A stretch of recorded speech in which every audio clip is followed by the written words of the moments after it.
When it comes to protecting yourself from the myriad of cybersecurity threats out there today, and there are many, the answer isn't staying offline. Let's face it, right? Like living like a Luddite isn't the solution. But it does boil down to two things, I'd argue. Having a cybersecurity partner in your corner, and also applying some common sense to your online activity, like not clicking on an email link or an attachment from an unknown sender. As for a software partner, I wanted to invite onto the show Zulfikar Ramzan. He is the chief scientist and CEO of Aura Labs. Thanks for your time, Zulfikar. Hey, thanks so much. Really great to be here, Mark. So why don't we dive right in? At a high level, talk to us about Aura, which is A-U-R-A. What's the company all about and what your offering is for consumers? Right. Well, Mark, I think the problem we were looking to solve at Aura is this idea that when you look at consumer cybersecurity and consumer digital safety, the world's a bit of a mess. There's a bunch of different solutions out there. It's hard for average people to figure out how to put it all together. And what we recognize, there's a huge opportunity here to provide essentially a common platform for intelligent safety in the digital world.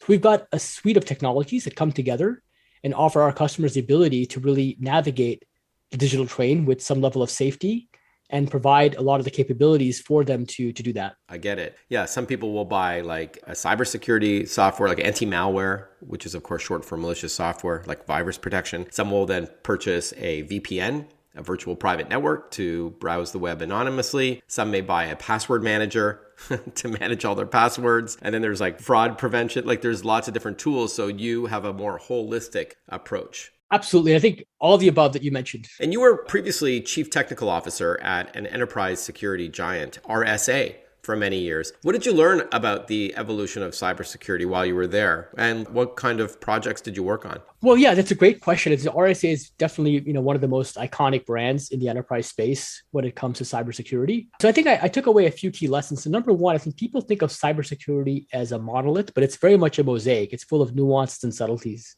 As you alluded to earlier, there are many different problems that have to be solved in the context of keeping people safe. The second big lesson I saw was that we were seeing a ton of investment in the enterprise side of cybersecurity, new startups popping up, a lot of venture capital money going to fund these startups and so on and so forth. But there was a woefully inadequate level of effort put into consumer cybersecurity. And in my mind, in today's day and age where people are working from home, where they're engaging in digital experiences on a much more regular basis, the stakes have never been higher for us to actually solve this problem of digital security for the consumer. And then I think finally, at RSA, I think we've learned just, being in the front lines and seeing what threat actors were capable of. I recognize that we had to actually bring a lot of really sophisticated tools to make life simple for customers. Tools like artificial intelligence and machine learning, techniques from data analytics.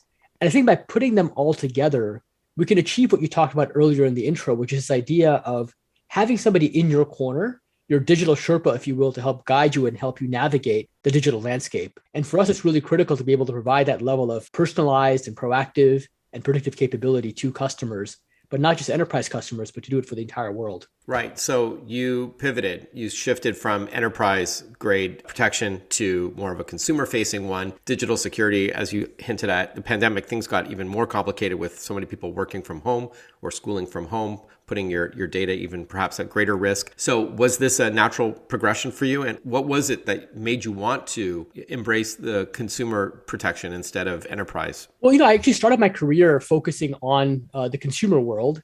And then spent the bulk of it really in the enterprise space. So for me, coming back to consumers, in many ways, coming back to where I started and really knowing the place for the first time. But I would say the real catalyst for me at a fundamental level was, when the pandemic hit, we had all of us at home the entire time. At any given moment in time, there were 4 Zoom sessions running in my household. All of a sudden, it was impossible to go to school without being digital. It was impossible to submit a homework assignment or take a test or do anything for that matter.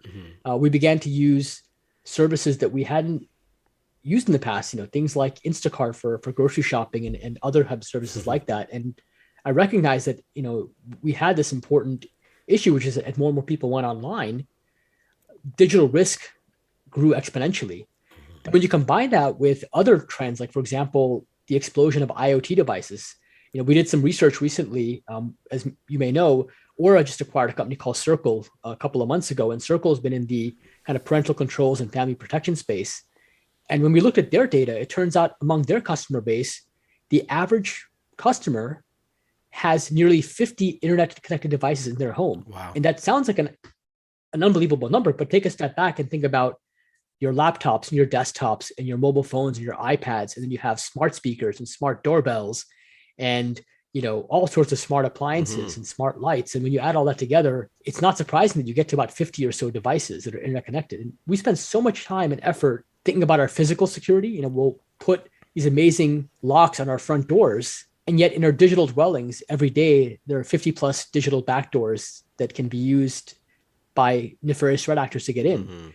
And so I saw the problem beginning to just rise in severity exponentially. And I figured if we don't do something about it now, the train's going to leave the station very soon and we're not going to be able to catch up with it. We're chatting with Zulfikar Ramzan. He's chief scientist and CEO of Aura Labs, and how they are protecting consumer devices. And yeah, congrats, by the way, on that acquisition of Circle, and a really powerful way to protect your family from all the threats that exist out there in cyberspace. So what would you say then, Zuli, as I know that your colleagues and your friends call you Zuli, if it's okay? For sure. What's wrong with our current view on protecting consumers online? Yeah, so I think, when you look at the market right now in the consumer space, many of the technologies out there have been out there for, in some cases, decades. And there's not been a ton of innovation in that space in a long time. A lot of that work was very much stagnated. It was designed, number one, for a technical user. Whereas today, people don't have time to go and understand the nuances and click on different settings and configure things properly. So they need something that can be much more intuitive and easy to use. Secondly, the problem is highly variegated. So as you alluded to earlier, there's password management. There is secure networking through VPNs.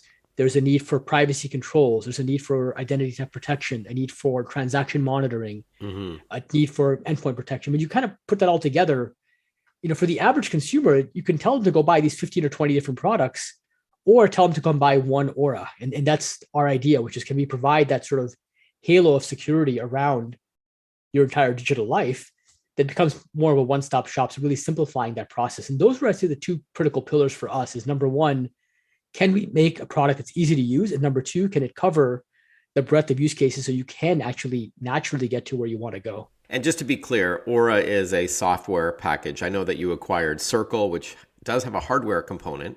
So maybe we can chat a bit about that. But for the most part, we're talking about an annual subscription that is software-based, much like other cybersecurity tools that people may have purchased in the past. As you said, some of them are decades old and they haven't really iterated much over the years. But this is essentially what we're talking about. It's a subscription service. That's correct. It's a subscription service. And, the nice thing there is you get this comprehensive and we can update it. The reality is that the threats are changing all the time, right? So the threat landscape is constantly adapting.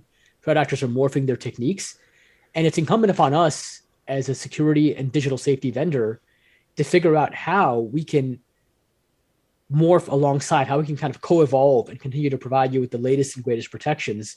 And so we're constantly doing work on our end. We're looking at the data, we're looking at trends, we're figuring out how to stay one step ahead of the threat actors who are out there. And I think over time, what we're finding is that our ability to have this breadth of capability, our domain expertise, and the large amount of data we can look at gives us that ability to really be in lockstep to provide you the protection you need just when you need it. Awesome. I know there's a free trial at aura.com. Again, that's AURA.com.